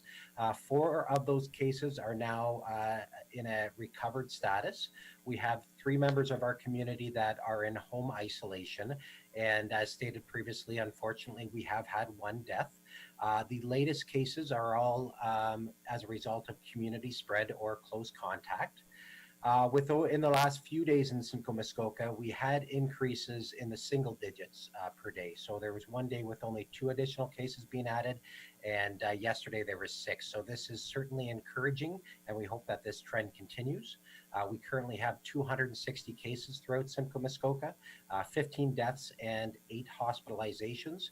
53% of all our cases are now listed as being recovered. Our percentage for cases being community acquired is currently sitting at 34%, which is quite low in comparison to the national average. We have 6 local ongoing outbreaks, both in long-term care homes as well as group homes, and 49 of all of our cases are within these outbreak settings. Provincially, we have 15,728 cases, with just shy of 1,000 deaths and 1,000 hospitalizations. We have a 57% recovery rate in the province right now. We've been able to complete just over 265,000 tests, and there's an additional 9,500 tests that are in the queue being investigated. We have 235 people in the intensive care units, with 168 people on ventilators. We have 181 outbreaks reported in long-term care homes, and those homes provincially represent 25% of all of the cases and 50% of the related deaths to the virus. The GTA is currently representing just over 60% of all cases in Ontario. So what we've seen provincially is certainly an enhancement in the screening of all staff members and patients within long-term care settings, and we'll continue to see that happen. On the national level, we have 51,000 cases with 3,000 deaths. 750,000 people have been tested. There's 2,700 people, or close to 2,800 people within the hospital, including 692 people in the ICU. At the national stage, 80% of all the cases are being considered community transmitted. And the 3 top symptoms that we're seeing across Canada with this virus are cough, headache, and weakness. Globally, we are just over 3.2 million cases with 230,000 deaths, and 1/3 of all the cases are currently occurring within the United States. So just very briefly, a couple other notes from the Simcoe Muskoka Health Unit. Previously, they were providing weekday updates to all partners through emails. Their timing on that is now changing to Monday, Wednesdays, and Fridays. I'll continue to provide those updates to yourselves as I receive them. As well, they were providing weekday updates to the media on their Facebook channel. That's also changing to Monday, Wednesdays, and Fridays. They also have a new interactive map on their website that breaks the caseload down by municipality. And that's a public website that anybody can go on now and have a look at. And they've also, as they continue to increase the resources on their website, they are highlighting that they've identified some alcohol and drug use dependency issues happening within the community. So they've got additional resources on their website for that. And they're pointing out that there is a potential that smoking and vaping are requiring frequent hand washing because there's a potential increase for those individuals in our community. So just a reminder for everyone. And that completes my update unless there's any questions. Okay. Thank you. Councillor Kinney, you have a question of the deputy? Thank you, Your Worship. Yes, Craig, thank you so much for that very good report. A couple of updates I just thought you might want to just emphasize again. You'd mentioned something about wearing facial masks. That's one, whether or not that's new from the health unit or just a recommendation or whatever they're saying. 2, you'd mentioned about the screening, and I believe it was, and please correct me if I'm wrong, Craig, the whole idea about coughs and then aches and pains and then a headache. I thought there was at one time hardness of breathing. And then finally, just emphasizing, or is they still emphasizing the fact that we should be, prior to looking for other health agencies, doing a self-assessment tool. If you could go through those 3, and I can repeat them because I went through them fast. Thank you, Worship. Thank you. Craig? No problem, Councillor Kinney. So yes, the first item was masks, specifically non-medical masks. And what we're starting to see is many more people utilizing a homemade cloth mask. So this conversation did start a couple of weeks ago with the local health units. And they are encouraging people to wear these masks when they're in the public, and especially if they cannot maintain physical distancing of 2 meters. There are some things that people need to consider with these masks. A cloth mask is intended to protect other people, not the mask wearer, because there is no hard evidence to show that a cloth mask will stop the virus from entering the wearer. However, what it will do is if you're wearing a mask and you do cough or you sneeze, it will help to prevent the spread of the virus from yourself to others. So that's the thought there. And we are doing some work internally with our own staff regarding the use of masks when dealing with the public, and especially when we're unable to maintain physical distancing. Our local health unit, as well as the provincial COVID website, has quite a bit of information on the use of cloth masks and how to actually make them yourself. I think your second point was really about our screening process and symptoms. So what I had mentioned is nationally, there's some recognitions that the top 3 symptoms that people are experiencing are cough, headache, and weakness. Over time, the symptoms have changed. Initially, we were looking for a fever, new cough, and shortness of breath.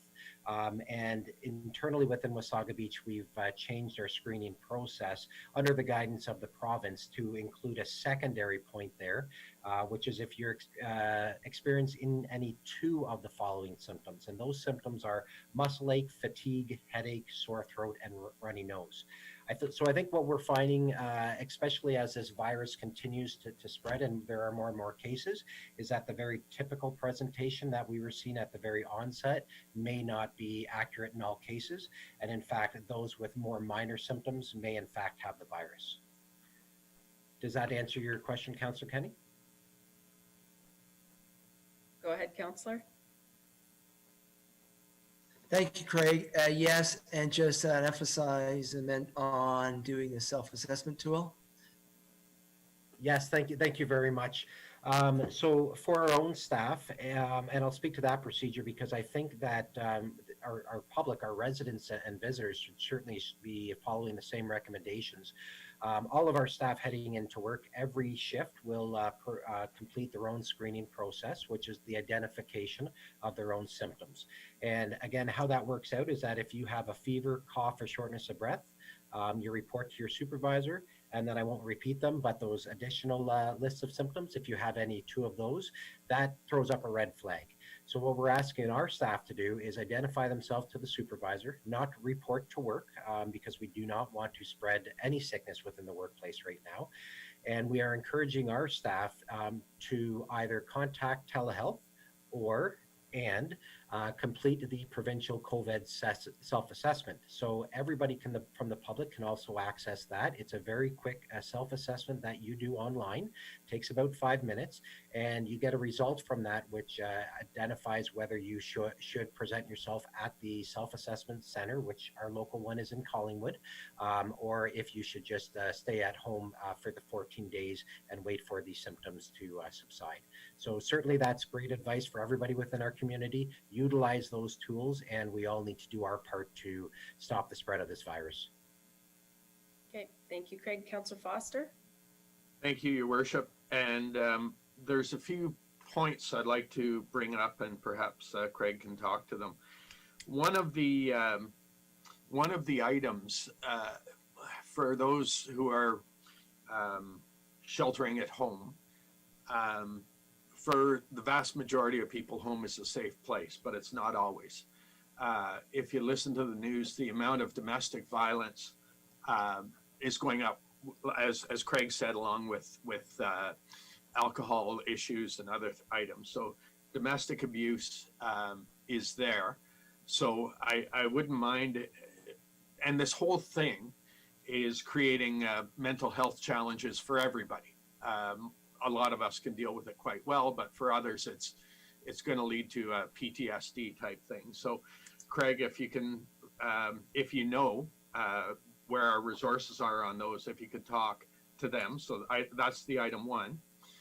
The second item I bring up, and I know several members of council agree on this, is the value of exercise during a time of isolation like this, keeping our proper social distancing, but exercise is good for both mental and physical health, and so I think that's a value that we have to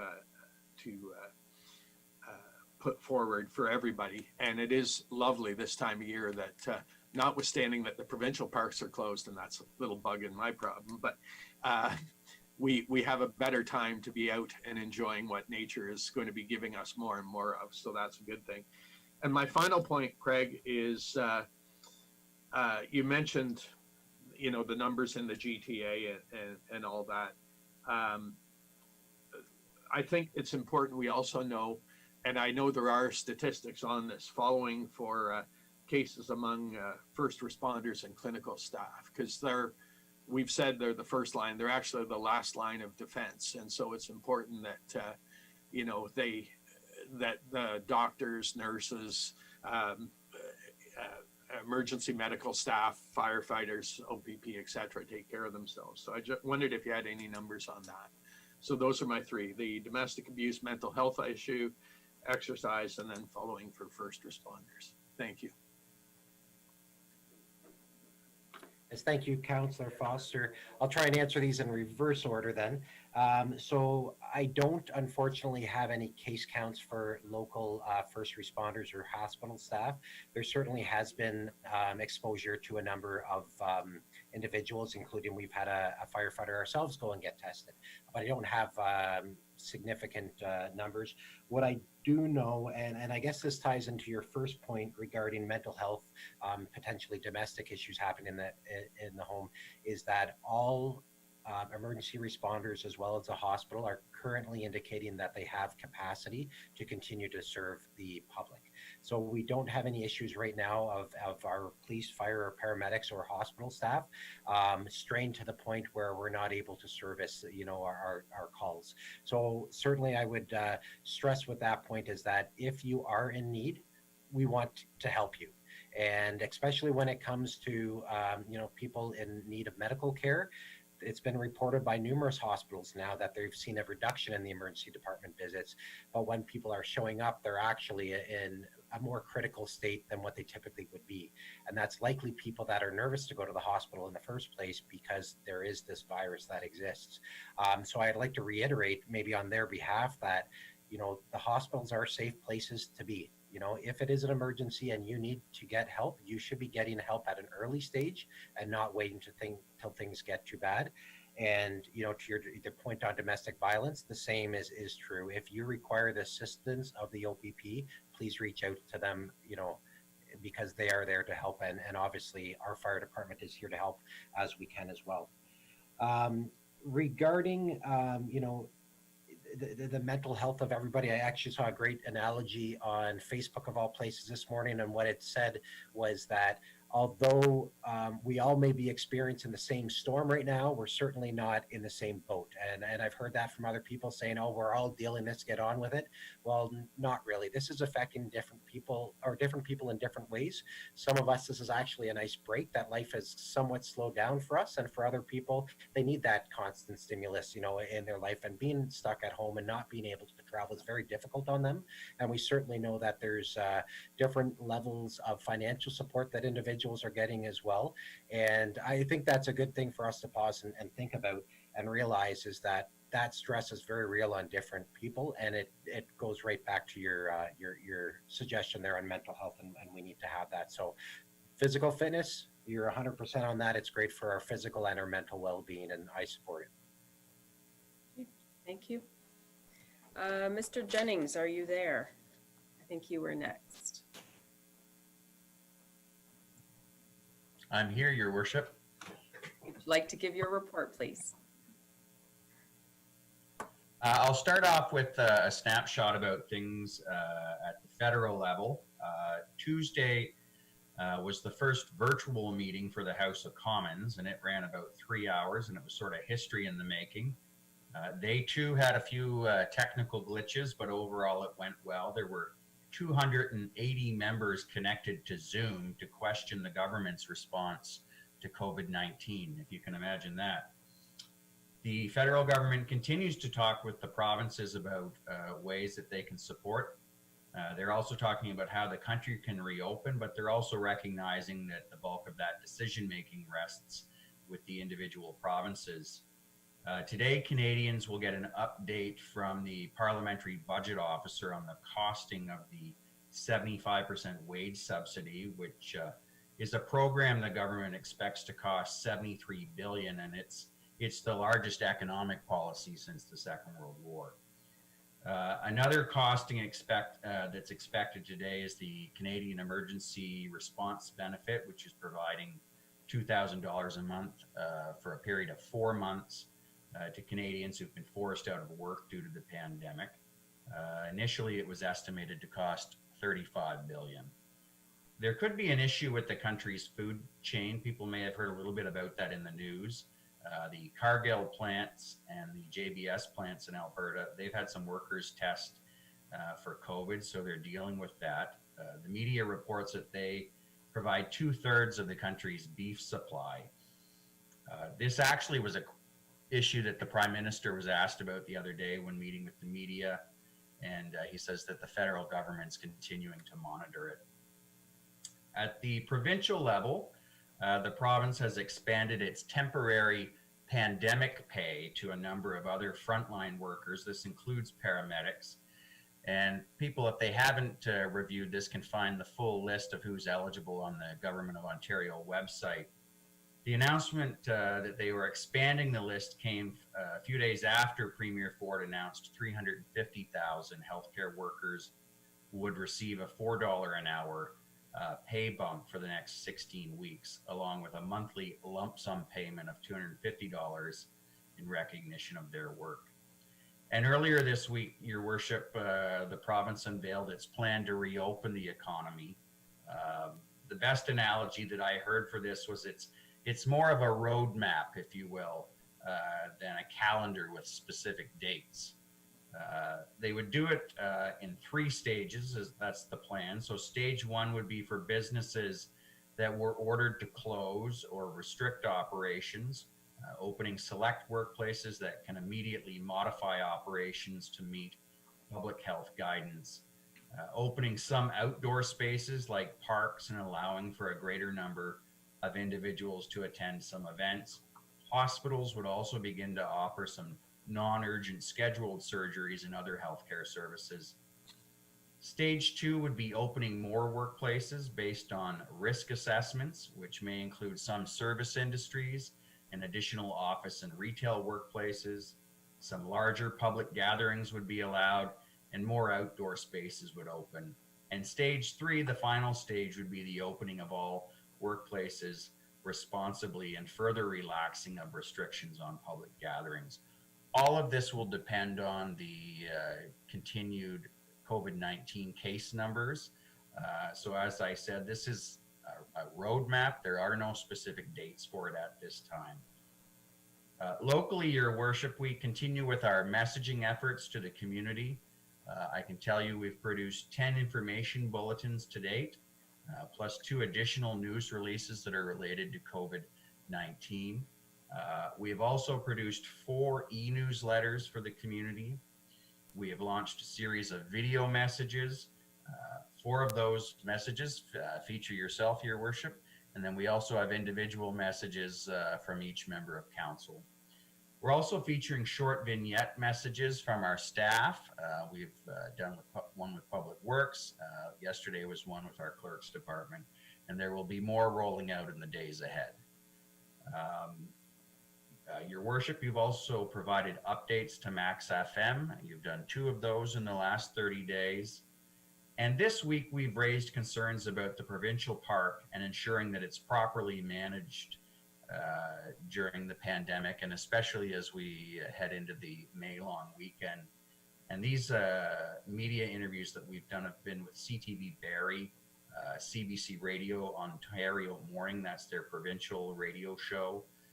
You've also done an interview with CBC.ca as well as Barrie 360. For our business community, we've issued 7 e-newsletters offering businesses a variety of tips and tools and resources. And this was spearheaded by our Economic Development Officer, Tyler King.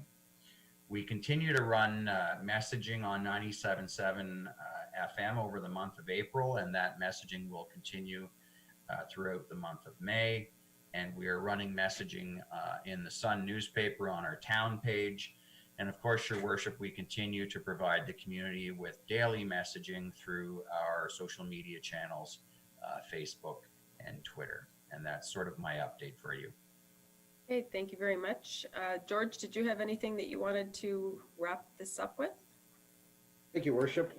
Yes, I will. And just before I begin, I just want to address a couple of comments that Councillor Foster made. As members of council are aware, I attend a virtual meeting with my fellow CAOs on Tuesday mornings, and the CAO from the county participates in those meetings. And he echoes some of the comments that Councillor Foster has made with respect to mental health and social supports. And our two county representatives would be aware of this most likely, but the county has received money from the federal government to assist with some of these social supports across various departments at the county, and also some funds to be distributed to various food banks around the county as well. So there are supports that are being supported, if I could use that term. The 211 service is a service that's available to residents that can put people in need in contact with the right folks. And so that service is out there, and it's kind of one of those services that really kind of flown below the radar until this pandemic, and people are being encouraged to access that service if they have needs with respect to social services, whether it be mental health services or other services. And as I understand it, money is flowing to these organizations to help them deal with some of the increased experiences that they're feeling. So I just wanted to address that because I think it was a good point. So with respect to the town update, after last Friday's special council meeting, I went around along with our Director of Human Resources and various department heads and met with the 10 staff that are being impacted through job changes, and those are the ones that were being laid off. So I met individually with each of the staff, and we met with one on Monday. And I must say that each of the staff were very professional, very understanding of the situation, and I wanted to commend them on their professionalism as I met. And this week is a kind of a transition week, and those 10 layoffs take effect as of Monday. So as of Monday, our staff complement working will be 126. 126 will be down 31 staff from our regular staff complement. And that's through a variety of means, whether through layoff, 10, self leaves, others on LTD or STD, but we'll be down operating with 31 staff, down 31 staff. We've also postponed the hiring of 28 summer staff. So 28 summer staff that would normally be starting either in the last couple of weeks of April or at the beginning of May have been pushed off to June 1st. So combination of the 31 staff we're now operating and then 28 staff that are their hiring has been pushed off. We've redeployed a number of staff into parks operations to keep them working, and that will start on Monday as well. I just want to take a minute to commend our local CUPE union, the members as well as the executive. They've been very cooperative in any initiatives that we've talked to them about, including the redeployment. They've been with us arm in arm as we've moved forward, and they certainly have appreciated council's efforts in keeping everyone working. So thank you on behalf of the CUPE union. Earlier this week, we had our command team meeting, and there were a number of things that we talked about, and I just wanted to give members of council an update. We talked, the deputy chief touched on this a little bit earlier, and that is the use of surgical masks in our workplace. So basically, what we're looking at is we're looking at developing a protocol and standard operating procedures for some of our staff, the ones that are out doing inspections, whether they're doing building inspections, business inspections, or our bylaw staff out dealing with folks in close proximity. being able to use a surgical mask. And what we're what we're looking at putting in place is basic standard operating procedures that would make this standard equipment. We'll be providing the surgical mask. We'll be outlining how they should use them, at what times they should be using them. Up until now, most of our staff, our outside staff, have, if they're going to a job site, are traveling in individual vehicles, whether it be a loader or a sidewalk plow or a pickup truck. But now we're into the summer season, and we may have staff that are traveling to a job site both in a vehicle, and it'll be those situations that they'll be asked to wear a surgical mask just for their own protection. And then, as I said, staff going out and doing different inspections. We've extended the office closure until May 29th, and that was consistent with what a number of jurisdictions have done and anticipation of what the province will be doing. The deputy chief alluded to the self-screening tools that we have in place, and those have been quite effective. We have had staff that have determined that they've met 2 or 3 of the symptoms and have gone for testing. We've had 4 staff tested, and all 4 have come back negative. But when a staff member is testing or in that testing period, they're off work. And what we've found is that our sick leave to date is up 20%. So we'd rather staff be off when they've tested or they've determined that they have symptoms. And so we've put in place a new procedure that the staff member that presents symptoms and then is tested, because they're going to be off for those 2 or 3 days until they get test results, that we're going to provide them additional 3 days of sick leave. We don't want anybody coming into the office because they're out of sick leave or they don't want to use a vacation. We're saying to them, if you go through the process and you're off and you're being tested, then you'll get additional 3 days vacation. So that's new. We've also asked the Health and Safety Committee to look at what tools we'll need, what procedures we'll need in place when the office reopens. So we're not sure when that will be. Right now it's closed, as I've said, till May 29th, but we want to start considering what we're going to need in terms of shields, in terms of floor markings, any other things, protocols that we're going to need in place. So we're ready when we can open the office, open our different facilities. So the Health and Safety Committee, which is representative of both management and union from all aspects of our organization, is going to take this on and report back to the command team so that we're ready when the office is deemed appropriate to be open. On the subject of the office renovation is very close to completion. Staff will be moving to their new offices starting on Friday, and staff that are in remote locations will be moving back to Town Hall. The final touches are being completed, so if you're in Town Hall for any reason and you want to come and check it out, you're more than welcome. Still practicing all the physical distancing and whatnot, but it does look very impressive. So I just wanted to mention that.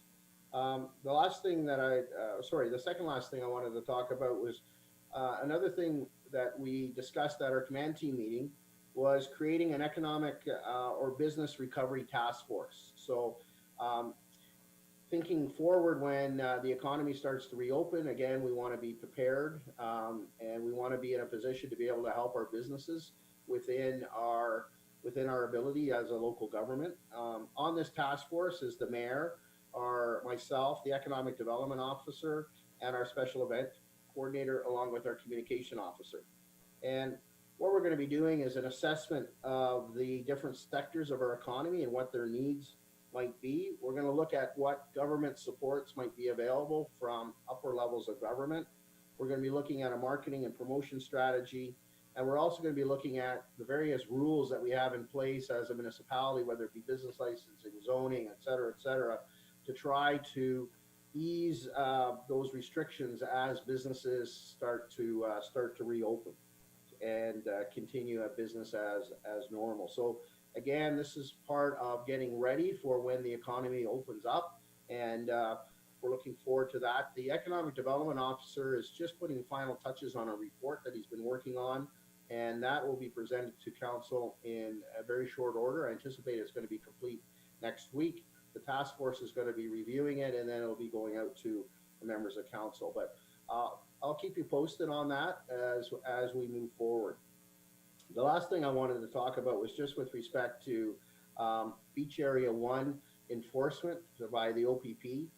We found since the restrictions have been in place, there's been a lot of confusion with respect to the park boundary, where it ends and where Beach Drive begins, and the OPP have been doing their best to try to enforce the restrictions on the provincial park, but at times they've been meandered off onto Beach Drive and have been speaking to people there.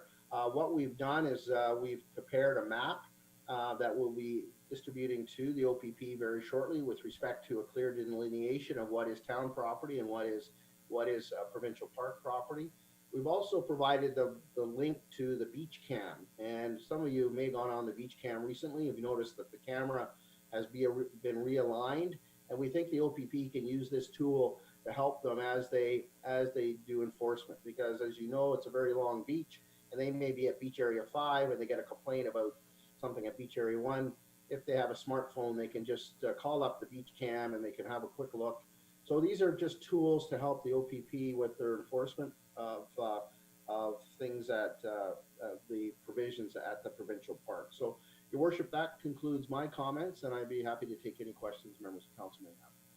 Okay, thank you, George. I just want to take a minute here to say we have absolutely fantastic staff, union, non-union, every department, our command team, leadership team. It has truly been everyone working together, and our deputy chief and our communications officer, Mike, and yourself, CAO, we meet pretty much daily, and it's been a really good team effort, and I appreciate all the work that every staff member has put into dealing with COVID-19.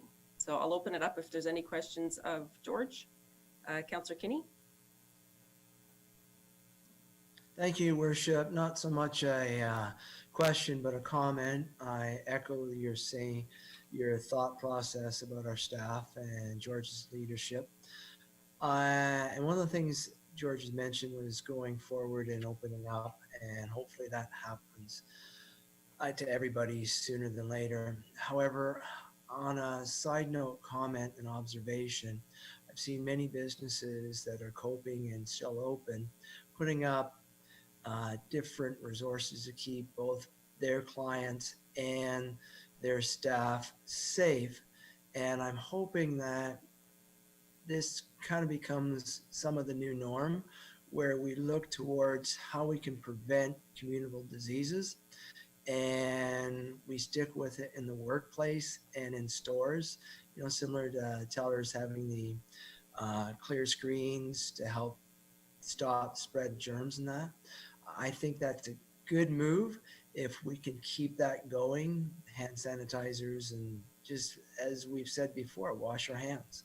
So when we get back to some kind of a norm, I think it'll be a new norm, and I hope it works well with keeping our communicable diseases down, and that just revolves to making it a lot more inexpensive for our healthcare system. But I thank you, Your Worship. Thank you. Anyone else? Can I have a mover and seconder to receive this verbal report? Moved by Councillor Watson, seconded by Councillor Kinney. The council received the verbal update from the CAO pertaining to COVID-19 for information. All those in favor? And that is carried unanimously. Your Worship, if I may, I'll just summarize my comments in an email to members of council. I know I covered things pretty quickly there, so I'll just give you send an email out with my comments, and I'll also attach the memo that went out to staff on Friday. I noticed that I don't think I sent that to you, so I'll include that as well in the email. Okay. Okay. Thank you. Next is reports from closed session. Can I have a mover and seconder for these reports? Moved by Councillor Kinney, seconded by Councillor Wells. Resolved that council received the following closed session reports as circulated and approves all actions contained therein. special meeting of council April 9th, 2020, closed session minutes, and special meeting of council April 24th, 2020, closed session minutes. All those in favor? And that is carried. Oh, sorry, I'll just note that Councillor Foster is not voting on this, so that is carried 6-0. Bylaws and confirmatory bylaws. I don't have a mover and seconder. Can I have a mover and seconder for the bylaws, please? Moved by Councillor Kinney and Deputy Mayor Bray.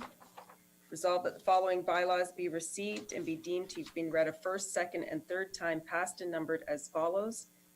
2020-41, a bylaw to adopt the Animal Control Self-Defense Tactics Policy.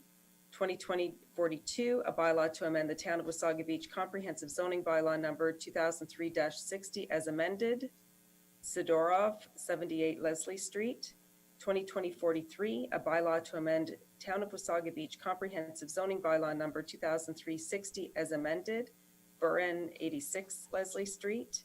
2020-44, a bylaw to dedicate the parts 4, 5, and 6 of Plan 51R 35514 as a public highway, Berkeley Street Extension, and to repeal bylaw 2020-06. 2020-45, a bylaw to authorize a memorandum of understanding between the Town of Wasaga Beach and Physicians of Family Practices.